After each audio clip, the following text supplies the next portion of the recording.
2.5 एकड़ तक की सिंचित जमीन और 5 एकड़ तक की असिंचित जमीन जिनके पास होगी उनको भी किसानों को प्रधानमंत्री आवास योजना में जोड़ लिया जाएगा। शेतकरी का मकान भी बने, किसान का मकान भी बने, वो भी आगे बढ़े। बनना चाहिए कि नहीं बनना चाहिए? और इसलिए फैसला भी किया है। इसलिए नया सर्वे अब आपने शायद प्रारंभ करवा दिया होगा, नहीं तो अब होगा प्रारंभ, अभी होगा प्रारंभ। तो ये जो नए मापदंड है उनके अंतर्गत फिर से सर्वे होगा और 5 साल के अंदर आज प्रधानमंत्री जी के संकल्प के कारण मैं कह सकता हूं, देवेंद्र जी की और पूरी टीम की कर्मठता के कारण महाराष्ट्र में कोई कच्चे मकान में नहीं रहेगा। हर गरीब को पक्के मकान बना के दिए जाएंगे। भारतीय जनता पार्टी की, एनडीए की और यहाँ महायुति की सरकार ये चमत्कार करेगी। प्रधानमंत्री जी का संकल्प है मेरे बहनों और भाइयों कि कोई गरीब बिना घर के ना रहे।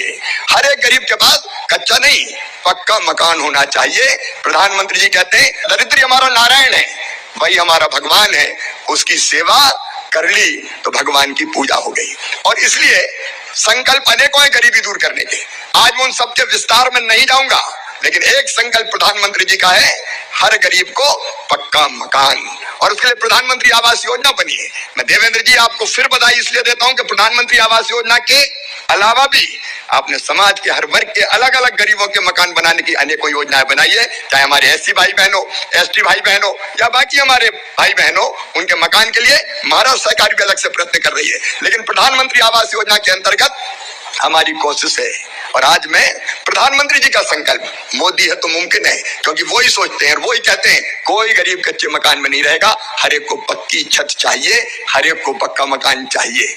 और इसलिए तीसरी बार नरेंद्र मोदी जी के प्रधानमंत्री बनने के बाद हमने पहले ये सरकार तीसरी बार बनते ही प्रधानमंत्री जी के नेतृत्व में महाराष्ट्र सरकार को पहले हमने लगभग 6 लाख मकान गरीबों के 6,37,089 6,37,089 मकान ग्रामीण विकास मंत्रालय की तरफ से दिए थे। प्रधानमंत्री जी के आशीर्वाद से महाराष्ट्र से तो वो विशेष स्नेह करते हैं। महाराष्ट्र में कोई गरीब बिना मकान के, पक्के मकान के नहीं रहना चाहिए। हर एक का पक्का मकान बन जाए, उनका संकल्प है और उनके संकल्प को पूरा करने में सरकार कोई कसर नहीं छोड़ेगी। तो 6,37,089 मकान पहले मिले और आज प्रधानमंत्री जी के आशीर्वाद से देवेंद्र जी 13,29,678 मकान महाराष्ट्र को आवास प्लस योजना के अंतर्गत फिर से देने का काम किया जा रहा है। तो कुल मिला के एक ही साल में 19,66,767 मकान महाराष्ट्र को मिल रहे हैं।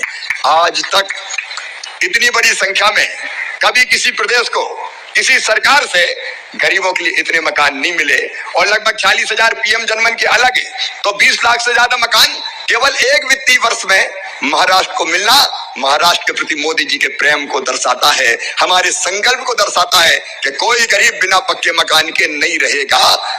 और मुझे पूरा विश्वास है कि देवेंद्र जी के नेतृत्व में 1 साल के अंदर ये मकान बन के तैयार हो जाएंगे, मकान बन के तैयार हो जाएंगे। केंद्र सरकार ने महाराष्ट्र सरकार को पिछले दिनों 1,166 करोड़ रुपया अलग अलग योजनाओं के तहत, चाहे राष्ट्रीय कृषि विकास योजना हो, बागवानी मिशन हो, खाद्य सुरक्षा मिशन हो, बैम्बू मिशन हो, अलग अलग योजनाओं के अंतर्गत आपको देने का, आपको मतलब किसानों के लिए देने का काम किया है। और जो हमारे केंद्रीय क्षेत्र की स्कीम से योजनाएं हैं उनके लिए भी 34,396 करोड़ 52 लाख रुपया देने का काम किया है। मैं आपको विश्वास दिलाता हूं, जब जब महाराष्ट्र को जरूरत पड़ेगी केंद्र सरकार प्रधानमंत्री जी के नेतृत्व में, उनके आशीर्वाद से आपके साथ बैठी है। लाड़की बहनाएं, अब बनना है लखपति दीदी। केवल लाड़की बहना थोड़ी रहना है, वो तो देवेंद्र जी ने फैसला कर ही लिया है। और इस बार की रक्षाबंधन और दिवाली हो, कितने आनंद से मनी हमारी बहनें अच्छी तरह जानती है। बताओ अच्छा लगा कि नहीं सबको? अरे बोल के बताओ ना, अच्छा लगा कि नहीं? लेकिन अब यहीं तक थोड़ी रहना है, अब बनना है लखपति दीदी। और कई दीदियां तो लखपति बन गई। अभी 15 अगस्त के दिन दिल्ली गई थी, मुझे दिल्ली में मिली थी। लखपति दीदी का मतलब है हर बहन की आमदनी साल में 1 लाख रुपया से ज्यादा होना चाहिए। बताओ बहनों, होना चाहिए कि नहीं? अरे गरीब रहना चाहिए क्या? गरीब नहीं रहेंगे, आंसू नहीं बहाएंगे, हाथ नहीं फैलाएंगे, हम भी लखपति बनेंगी, हम भी आगे बढ़ेंगी। ये लाड़की बहना से लखपति दीदी का सफर प्रारंभ हुआ है। हर एक को सेल्फ हेल्प ग्रुप के माध्यम से। और देवेंद्र जी, वो लखपति दीदी का काम भी पीएम साहब ने मुझे ही सौंपा है। हम प्राण प्राण से ये कोशिश करेंगे, प्रधानमंत्री जी ने कहा है 3 करोड़ लखपति दीदी बनाना, 3 करोड़, 1 करोड़ 15 लाख हो गई। कौन कौन दीदी लखपति बनने तैयार है, जरा हाथ उठाओ। सब दीदियां तैयार है, कोई गरीब नहीं रहेंगे। आजीविका मिशन के माध्यम से, सेल्फ हेल्प ग्रुप के माध्यम से तेजी से काम करेंगे और आगे बढ़ते जाएंगे। और महाराष्ट्र सरकार और केंद्र सरकार दीदियों के साथ खड़ी है। लेकिन प्रधानमंत्री आवास योजना में ये नियम था एक कि 10,000 रुपया से ज्यादा आमदनी है तो फिर वो आवास के लिए पात्र नहीं होंगे। तो हमने सोचा लखपति दीदी तो कट ही जाएंगी और कहीं सोचेंगे कि मकान नहीं मिलेगा तो काहे को लखपति बनो। लेकिन अब तय कर लिया है कि 10,000 नहीं, 15,000 रुपया महीना तक भी जिनकी आमदनी होगी उनको भी प्रधानमंत्री आवास दिया जाएगा, उनका नाम भी जोड़ लिया जाएगा। केंद्र सरकार ने महाराष्ट्र सरकार को पिछले दिनों 1,166 करोड़ रुपया अलग अलग योजनाओं के तहत, चाहे राष्ट्रीय कृषि विकास योजना हो, बागवानी मिशन हो, खाद्य सुरक्षा मिशन हो, बैम्बू मिशन हो, अलग अलग योजनाओं के अंतर्गत आपको देने का, आपको मतलब किसानों के लिए देने का काम किया है। और जो हमारे केंद्रीय क्षेत्र की स्कीम से योजनाएं हैं उनके लिए भी 34,396 करोड़ 52 लाख रुपया देने का काम किया है। मैं आपको विश्वास दिलाता हूं, जब जब महाराष्ट्र को जरूरत पड़ेगी केंद्र सरकार प्रधानमंत्री जी के नेतृत्व में उनके आशीर्वाद से 1,94,000 करोड़ रुपए की सब्सिडी यूरिया, डीएपी जैसे फर्टिलाइजर पर मोदी सरकार देने का काम कर रही है। 45 किलोग्राम का जो पैक यूरिया का आपको 266 रुपया में मिलता है, उस पर 2100 रुपया नरेंद्र मोदी सब्सिडी देते हैं। भारत सरकार सब्सिडी देती है तब मिलता है। वैसे ही डीएपी पे जो 50 किलोग्राम की एक बोरी मिलती है 1,083 रुपए आपको कीमत पड़ती है, लेकिन उस पर भी 1,350 रुपया सब्सिडी नरेंद्र मोदी और भारत सरकार देती है। पिछले 10 साल में 12 लाख करोड़ रुपए की सब्सिडी अगर दी है खादों पर तो नरेंद्र मोदी जी की सरकार ने दी है। देवेंद्र जी भी थे, दादा भी थे। कृषि विज्ञान केंद्र ने जो काम किए हैं, यहाँ हमने अंगूर, अनार, गन्ना, फल, सब्जियों की अलग अलग किस्मों को देखा है जिनको कृषि विज्ञान केंद्र ने, जिनके पीछे काफी मेहनत की है। मुझे प्रसन्नता है क्या दूध यहाँ का अनार, प्रधानमंत्री जी को भी भेंट करके आए थे किसान। अनार देख के ये चाहती कि खा जाओ तुरंत।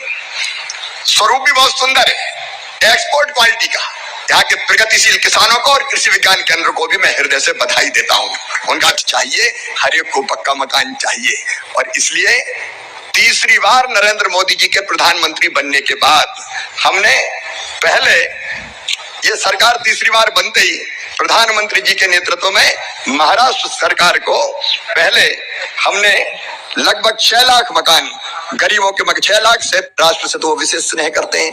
महाराष्ट्र में कोई गरीब बिना मकान के, पक्के मकान के नहीं रहना चाहिए, हर एक का पक्का मकान बन जाए, उनका संकल्प है। और उनके संकल्प को पूरा करने में सरकार कोई कसर नहीं छोड़ेगी। तो 6,37,089 मकान पहले मिले और आज प्रधानमंत्री जी के आशीर्वाद से देवेंद्र जी 13,29,678 मकान महाराष्ट्र को आवास प्लस योजना के अंतर्गत फिर से देने का काम किया जा रहा है।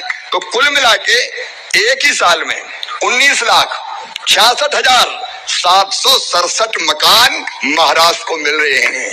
आज तक इतनी बड़ी संख्या में कभी किसी प्रदेश को, किसी सरकार से गरीबों के लिए इतने मकान नहीं मिले। और लगभग 40,000 पीएम जनमन के अलग है, तो 20 लाख से ज्यादा मकान केवल एक वित्तीय वर्ष में महाराष्ट्र को मिलना महाराष्ट्र के प्रति मोदी जी के प्रेम को दर्शाता है। हमारे संकल्प